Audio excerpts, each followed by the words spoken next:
Hey everyone, today we're diving into one of my favorite option strategies, but with a twist. We're going to be comparing a cash secured put on a high volatility stock and a low volatility stock. And trust me, the differences are huge. So by the end of this video, you'll know exactly which style fits your investment approach and your risk tolerance. And I'll give you a few tips and tricks as well on the way. So let's get started. Just a quick reminder, everything discussed is for educational purposes only and is general in nature. So just a quick reminder, a cash secured put is when you sell a put option on a stock and you simultaneously set aside enough money to purchase 100 shares of that stock at the strike price. And the amount of premium is directly related to the volatility of the stock. Higher volatility stocks are going to generate a lot more premium, but they also potentially come with a lot more risk. Whereas a low volatility stock is going to generate less premium and a lower annualized return, but potentially come with a bit lower risk as well. So let's dive into it and we'll compare some examples. So here I've got my two stocks. One is a high volatility underlying CoreWeave, and they're both trading around the same price. We can see here 98% volatility on this stock, and on Kimberly-Clark, we've got about 25% volatility. So this is our high vol stock. This is our low vol stock. I've tried to keep things pretty similar. So we've got a similar stock price, and we're going with a very similar delta as well. And you can see the difference in the beta here as well. Very high beta stock and a very low beta stock. So let's first look at our high volatility example. So you can see here we're selling the 33 delta. That's got a roughly 67% chance of expiring worthless. And we're getting about $900 to $910 in premium. And our break-even price is all the way down here at 106. But this is a stock that can really move easily 10% in a day, whereas Kimberly-Clark is generally not going to have those big sort of moves. Now, if I open up my cash secured put calculator, all I need to do is update these cells in green. I'll put the stock price in here, the strike price here, and the price of the option here. I'll just do 905. And you can see this is potentially generating 100% return if the put expires worthless on an annualized basis. And we've got a 14% decrease to our break even. So very, very impressive annualized return numbers. But I like to say everything with options is a trade-off, and risk and return always go hand in hand. So if you're generating high returns or high potential returns, you can't do that without taking on high risk as well. So definitely a high risk, high volatility underlying generates big, big returns.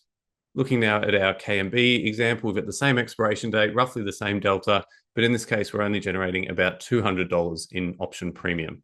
Let's plug those numbers into our calculator side by side and we'll compare the difference. So here you can see if the put expires worthless, we're only generating a 20% annualized return, and we've only got a 4% decrease to our break even. It doesn't mean that this option is better than the other one because it has a higher return. It's just a difference in the risk of the underlying. One has a very high risk of moving a lot over the course of the trade. The other one is going to be relatively stable. So it's all about which style is going to suit your investing preference. And we'll go through how to choose which one in a second. So high volatility cash secured puts are great if you have the time to actively manage them, can handle large P&L swings, want aggressive income, are very bullish. So these are going to work great in a bullish market. They're not going to work great in a bearish market. And generally, you want to have at least 1 to 2 years experience with options before trading these high volatility underlyings. On the other hand, low volatility cash secured puts work better if you are time poor or work full time. They require a bit less attention. The P&L swings aren't going to be as wild, so they are a little bit easier to manage. So definitely good if you're a little bit time poor. They're good if you're risk averse as well. So obviously your risk tolerance is going to depend on which underlying you're going to choose. If you're just starting out with options, sometimes it's better to start with those low risk defensive names. And if you prefer boring type trades or trades that don't really need much of attention and they're not going to have those wild P&L swings each day, it's going to be pretty boring. And to me, boring is good when it comes to investing.